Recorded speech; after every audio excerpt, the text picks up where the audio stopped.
of measures. So, well, that's sort of that.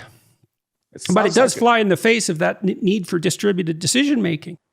I don't see that. I don't see how it is that the ability to predict a person's, I don't know, income or whatever on the basis of their cognitive ability correlates or connects to the ability of someone sitting in an office somewhere to know how much farm material should be shipped here, and maybe it's a matter of complexity. Maybe that's what, and diversity, and the fact that it's not a one-dimensional thing. What we're after when we ask what people want, they have preferences that are complex, and and I don't know who is the person who wants a cool room or a warm room in the wintertime. They have to reveal that to me by the actions that they take, something like that. Yeah, well, so maybe it's the case that the central IQ authorities, so to speak, has a bounded universe that's basically private in which it can make reasonable predictions. But once you scale the problem up to a certain degree of complexity, you have to switch to more distributed forms of cognition. That could easily be the case. Can I predict whose marriage is going to survive based on G? Not that I know of. You can predict whose marriage is going to survive to some degree based on trait neuroticism, which is the negative emotion dimension. And so higher levels of neuroticism increase the probability of divorce. And that's part of the reason why most divorces are initiated by women. That's going to get you in trouble, Jordan. Yeah, whatever. I get in trouble all the time. But look, I mean, it's not a sexist thing to say. I mean, there's reasons that women are more sensitive to negative emotion. They're smaller. The cost of sex is higher for them. And they have to be finely attuned to the dangers posed to infants. And so it's an evolutionary, there's nothing wrong with the fact they have higher levels of negative emotion. It's costly for them as individuals to some degree because it's unpleasant and physiologically demanding. But it makes perfect sense given that the world's probably more dangerous for women, especially when they have infants. Everything you said makes a lot of sense to me. Why is it so difficult to make statements such as the ones that you've made about the intrinsic or natural differences between men and women based on the very argument that you gave, that there's good evolutionary reasons why?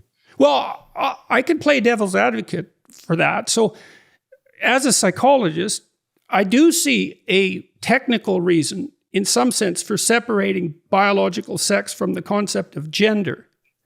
And the reason for that is that I think the best description of gender is probably in personality. And men and women's personality are more the same than they are different. So the curves overlap more than they differ. The biggest differences are a negative emotion and compassion/politeness, which is agreeableness. And women are higher in both, reliably.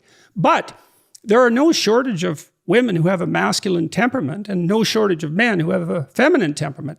They're in a minority, but the diversity is there.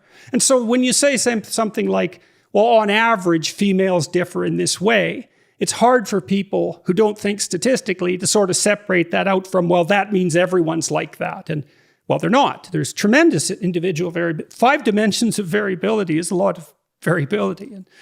And there is more similarity between men and women than there are differences. The biggest difference is in interest, actually. And this is kind of interesting for someone mathematically minded because there isn't much evidence that women and men differ in mathematical ability at a cognitive level. Maybe boys have a slight edge in spatial reasoning, and that might be linked to testosterone. And I think that's probably true, but it's slight. But they have a whopping difference in interest. And women are reliably more interested in people, and men are reliably more interested in things compared to the other sex. I read Charles Murray's book, Human Diversity, and the section of that book on gender is etched very powerfully into my mind. I thought he made many strong arguments there and around this point about differences in interest. And then, of course, that causes people to invest in different kinds of behavior, and that leads to differentiation in their occupational profiles and other. Well, it's especially true at the extremes because, even if the curves overlap to a large degree in the middle so that most men and women are roughly the same, if the great mathematicians, let's say, are 1% of the population, which is probably an overestimate, then they're almost all going to be men, despite that huge overlap and despite the lack of cognitive difference. I've been a chess player, I'm just going to say, all my life, and the dominance of men amongst world-class chess players is, it's very, very prominent. I mean, they're basically are very few women who play at the top rank of chess players. Yeah, well, you have to kind of be obsessed with something like chess to get that far, right? I mean, it's a real specialization at that level. And so if you're not compelled by your interest, you won't do it, despite your ability. A relatively small difference in ability at the right tail of the distribution in spatial cognition, for example, might lead to a very large difference in the number of hours people allocate to developing their chess playing skills. And then that would account for the gender difference in top chess performance. Yeah. Well, and you also see this, I got in trouble for this a lot, but it's true. So that's life. In the Scandinavian countries, it's proved very difficult to get women into engineering and men into nursing. And as those countries have become more gender equal in their legislation and their social policies, and likely their society, those differences have got bigger, not smaller. So it's a stunning finding. I wonder what you would say to this argument, which is, okay, maybe you guys have a point, but the main political imperative is equality for men and women. That's a political imperative. And that means that we have to sustain majorities in favor of the kinds of laws and regulations we need to achieve that. When you talk candidly and casually, as Lawrence Summers did when he was president of Harvard University, I'm sure you know the incident that I'm talking about. Larry Summers, sure do. About women and why there aren't so many at the top of mathematics and the STEM disciplines. When you talk casually about that, you give aid and comfort to the forces that want to resist equality, and you kind of feed or fuel something that needs to be opposed, not to be encouraged. So you ought to censor yourselves a little bit, have some modesty in the way in which you talk about these issues, because the stakes are very high, something like that. Do you find that? Yeah, well, I'd agree with, but the way I deal with that is I don't speak casually about such things. Like I did my research on these topics. This is years of research, and I was dead serious about it, partly because we built practical tools to assess personality and cognitive ability, as well as I studied it as a researcher and, as an interested clinician. And so none of this is casual. And no, I don't think that censoring myself is the right idea, because I think to really say, if we wanted to eliminate those gender differences in occupation, the intensity of government intervention that would be required would tilt things towards something that's too totalitarian. You'd have to interfere with people so much to accomplish that. It's a one standard deviation, at least, difference in interest between men and women and people and things. And then if you do foster social equality, like the Scandinavians they've clearly done that by any reasonable measure. And the fact that those differences get bigger, it's like you just can't walk away from that. It's not what anyone expected on the left or the right. No one expected that. And what seems to happen is if you give men and women every opportunity, in some ways they get much more different. And so, hey, we didn't expect that, but that's science, isn't it? All very, very frequently things that you don't expect happen. So yeah. Okay, well, you persuade me on that one.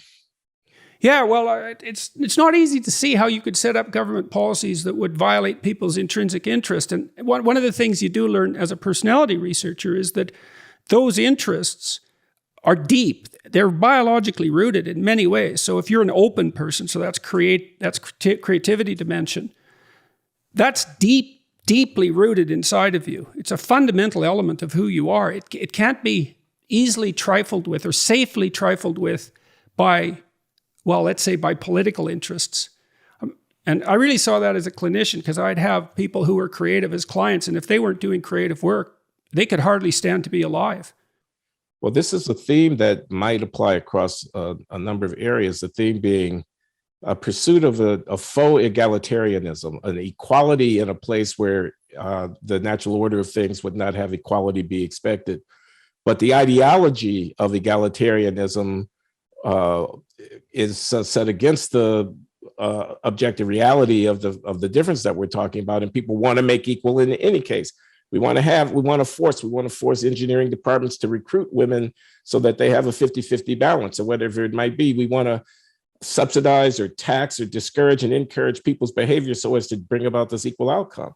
Well, as a heuristic, you might say that if you look at outcome, and you see gender differences or ethnic differences or racial differences, Yeah. sometimes you can reliably infer barriers and prejudice. And so as a heuristic, it's not bad, right? Because that points to a place where there might be a problem. But then we do have some areas where we have high resolution knowledge, like let's say with regard to interest in people versus things. And so then we can say, well, wait a sec, that difference doesn't look like it's a consequence of arbitrary prejudice. So, but I don't like, well, look, one of the things I was interested in talking to you about, you've written a fair bit about racial differences in incarceration in the United States. Yeah. And you've made a case, and I don't want to put words in your mouth, but I'm trying to sum up what I understand, that the fact of those differential incarceration rates not only has a variety of negative, medium, and long-term consequences for everyone, but that it does point to a kind of systemic problem that's fundamentally discriminatory. And to some degree, that's use of that heuristic, I would say, and perhaps in an entirely appropriate way. It's complicated, but have I got your argument reasonably? I wouldn't have said, or I wouldn't say today, in any case, fundamentally discriminatory without unpacking that. Yeah, I would say that the disparity, here you have the state that deprives people of liberty. It's a very massive footprint, incarceration in the United States, and there's a huge racial disparity in it. There's also a racial disparity in criminal offending. I would make the case that even if you could account for every single person incarcerated by reference to, well, they broke the law, they did the crime, they're doing the time. And even if you could count roughly that the African-American overrepresentation in prison is commensurate with their overrepresentation amongst criminal offenders, still, the fact that this is the state coming down with a hammer on people and confining them and depriving them of their liberty at the scale that it's engaged in, given the history of our society where racial difference is such a fraught and sensitive matter, given the existence of stereotypes in the minds of people that are buttressed by the overrepresentation of African Americans in prison, given the political alienation in the communities from which the prisoners are coming, and all that can be loaded onto that in terms of a lack of the granting of legitimacy to the forces of order in the society. Given the history, which is a history that is marred by racial, et cetera, that it would be a bad thing for that disparity to persist. And it's an outcome that government ought to work to counteract, not because they think it's mainly a consequence of discrimination, at least ongoing, current, contemporary discrimination, but because the ultimate stability of our social order depends upon not allowing that to fester unattended. Right. I've said a million cases, each one rightly decided, can still add up to a great and historic wrong. And that's the sense in which I lamented, this is years ago, I don't write so much about it anymore, but in any case, I lamented the racial disparity in incarceration. I thought it was bad for our society, even if it reflected mainly disparity in criminal offending, because of course, criminal offending doesn't fall from the sky either. It's a consequence of social structure and social organization to some degree, as well as the personality and moral characteristics of different individuals in society. But yeah, I was concerned about mass incarceration primarily because I thought it made solving the American dilemma all that much more difficult to accomplish. Yeah, well, you also wrote to some degree about its effect on disrupting families, on an ongoing and continuing basis. And I've spent a fair bit of time trying to wrestle with the potential role that fathers play in families in relationship, let's say, to the disciplinary structures that are applied both to young men and young women. And it certainly seems to me that these differential incarceration rates are tremendously destabilizing for the fundamental family structure when you've looked at that, let me ask you two questions. What do you think the data show about the severity of sentencing for blacks versus whites in the US for crimes of the same magnitude? And I know that's not bottom level data, but how do you see that? Because you talked about criminal offending. Yeah. Now, you can find studies where they are going to see some modestly more severe punishment conditional on the crime for Black offenders. But my general sense of the matter, and I rest here on my service on a committee of the National Academy of Sciences that reported maybe 7 or 8 years ago causes and consequences of high rates of incarceration in the United States. My understanding of that literature from people like, he's up in years now, but he's been very influential, Alfred Bloomstein. He's a statistical criminologist at Carnegie Mellon University, who's kind of the godfather of these studies. There are many other studies. My understanding is that you cannot account for more than 15, 20% of the racial disparity in people in prison by reference to differences in the length of sentence or the likelihood of being convicted and sentenced conditional on offense. Okay, so that's not nothing. The great bulk of the, no, it's not nothing. It's not nothing, but it's the great bulk of the disparity is differences in offending. What about probability of being arrested for an offense? Okay, is that another 15 or 20%? I don't know. It could easily be. I don't know. These things are going to be hard to estimate, aren't they? Probably. You're not observing the non-arrested offenders. You're observing user surveys of people who have been offended against, and in those surveys there'll be reports about the perceived race of the person who's offending. So maybe you could attempt to back into some estimate of the conditional likelihood of being apprehended given race. And there might be some racial difference there. 15% sounds like that could be a lot. Yeah, well, it could go the other way too, because it isn't obvious to me whether the Black community in the U.S. is over-policed or under-policed. I think you could make a theoretical argument for either. What do you think about that? The reporting of offenses is also going to differ by social location. Domestic violence, for example, may or may not be reported with the same degree of fidelity across social class and racial identity. I actually don't know this to be the case, but it's certainly plausible that. So it's pretty slippery. But I'd say the majority of the racial disparity is a reflection of disparity in offending. The difference in sentencing conditional on offense may differ by race, disfavoring Blacks. Now, in the drug area, that's a specific thing where it's observed that drug use patterns don't differ nearly as much by race as drug incarceration patterns do. But I explain that in my mind by reference to the fact that open air drug markets are going to attract on the selling side people from the, who don't have many positive alternative opportunities to use their time. It's a low paying and very dangerous trade. It's no surprise that I have to go to the wrong side of the tracks in order to engage in a prohibited commerce. Then the people who are going to be engaged in that commerce will be disproportionately from disadvantaged communities. So on. I talked to some psychologists for a fair bit of time. It was Margot Wilson and unfortunately I can't remember the name of her Martin Daly. Margot Wilson and Martin Daly. They've done interesting work looking at the relationship between economic inequality and crime, and what they've showed state by state and country by country is that, and county by county in the US, is that the higher the rates of inequality, economic inequality in a given geographical locale, the higher the rates of aggression and criminality. And they studied Chicago, the inner city of Chicago specifically in relationship to this research. And their hypothesis was that young men, it's very important for the sexual success of young men to be on an upward path in relationship to status. And in places with high inequality, that's an indication that their upward mobility is truncated in various ways. And as a consequence, they're highly likely to turn to violence and criminality as an alternative means of obtaining status.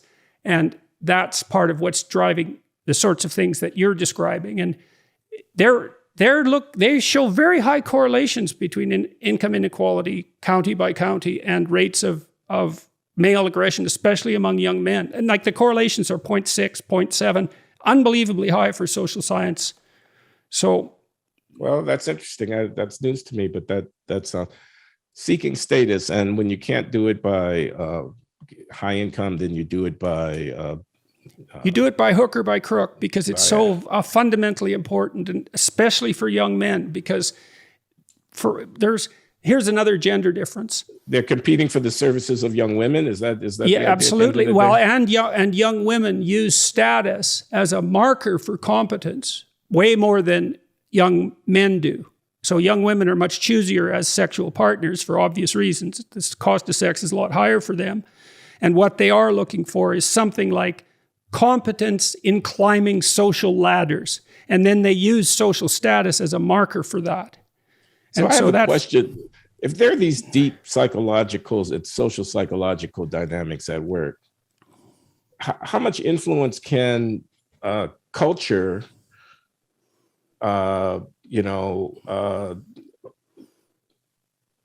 play in affecting people's behavior? Can we change the script, or are we locked in? Are we locked in by these kind of very deep imperatives of the sort that you were just describing? I would say that we're constrained, but within that constraint, there's no shortage of room for choice. It's sort of like chess. There's rules, but man, there's a lot of ways to affect a chess game. And these more biological factors are more like game rules, and it doesn't, in some real sense, doesn't decrease the range of choice. It shapes the game. And then socially, well, status is going to be more important as a marker for male desirability than for female desirability. We're not going to change that. But what we can do is restructure social systems so that nonviolent means of obtaining status are available as much as possible to everyone. And that's sort of the equality of opportunity argument, except maybe from a biological perspective. And it's also, the inequality issue is also extremely interesting as far as I'm concerned, because what their work suggests, and it's pretty damn solid, I believe, that economic inequality as such poses a destabilizing threat to societies as such. And the reason for that is that it promotes young male violence particularly. And so whether you're on the left or the right, it's like inequality is a problem. If it gets too extreme, things get violent. So a lesson for conservatives as well as people on the left.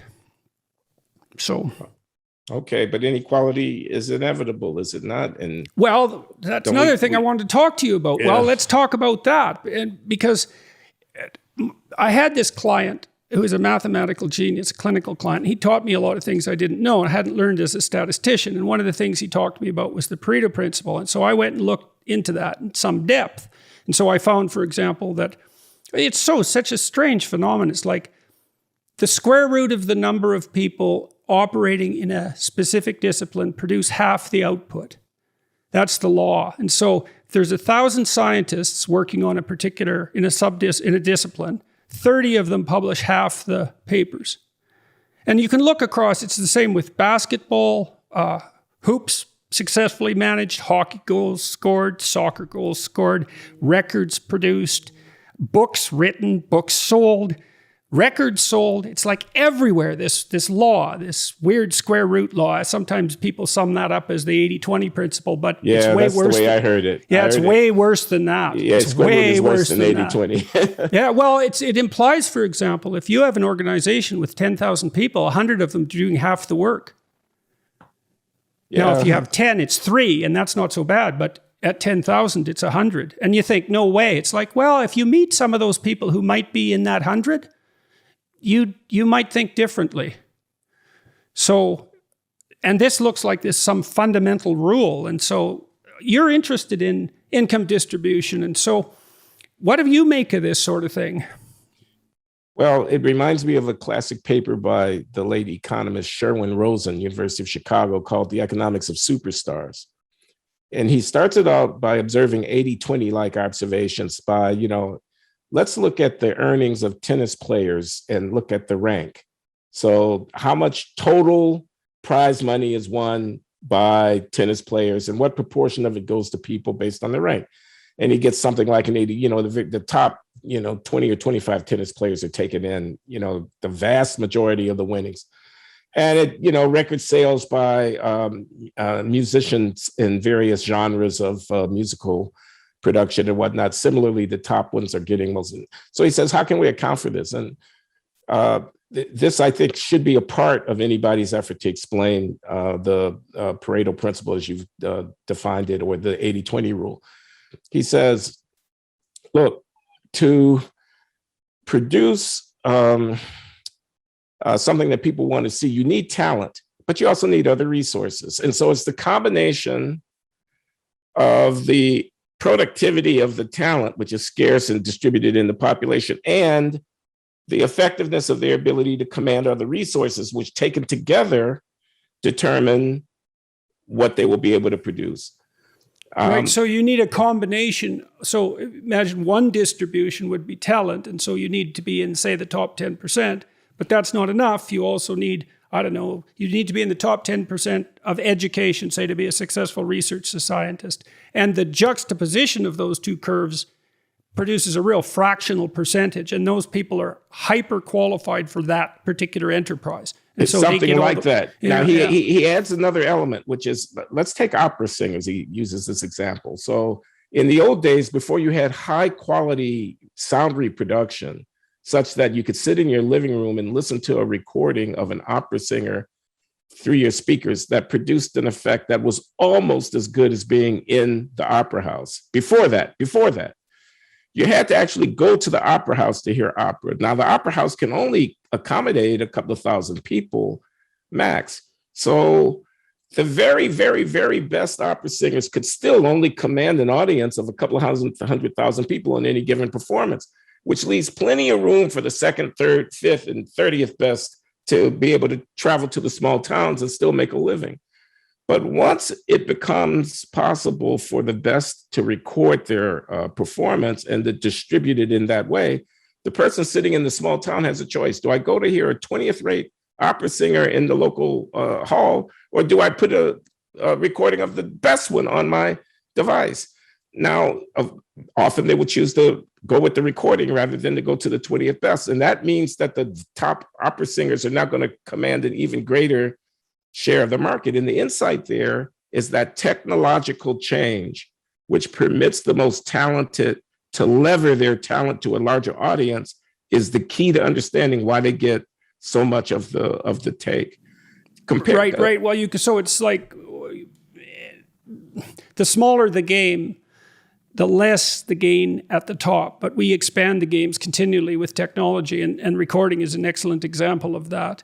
And so I guess what we hope is that we produce enough new games so that everybody can win at something. But we're still funneling a tremendous number of resources to people at the top of whatever the game is, especially as these games become big. So, yes. And you see that well, it's really obvious with money, and people complain continually about the top 1%. But the problem is that there's a book called Big Science, Little Science that was written in about 1962, and the author escapes me at the moment, but he did exactly the same sort of analysis for the scientific literature. It's exactly the same story. So hyperdominance of a tiny minority of people. And so there's a natural, it's something like positive feedback loops too, isn't it? Because, and I've noticed this as I've become more famous, I suppose, is that you get known and so more people know you, and so more people are likely to attend to you, and then more people are willing to talk to you because you have an audience, and so that drives the expansion of the audience, and your connection network grows at the same time, and you have more resources, and so it's a bunch of positive feedback loops moving upward. I think the word network is very important there, and I think what with social media and whatnot, and the magnifying the ability of individuals to have influence, and to have influence on people who have influence. The density of that network is a tremendous asset for improving a person's competitive position. Well, it makes the problem of inequality a real tough one from the political perspective, right? Because we could, and conceptual for that matter, because we could perhaps agree that regardless of whether you're on the left or the right, you might view inequality on the right as a threat to social stability. So I know there's this native Canadian tribe on the West Coast, Haida, the Kwakwaka'wakws did the same thing. In their societies, they'd have big chiefs, and the big chiefs would just accrue everything. And then now and then they'd have a potlatch and give it all away. And then their status was dependent on their ability to give a lot away.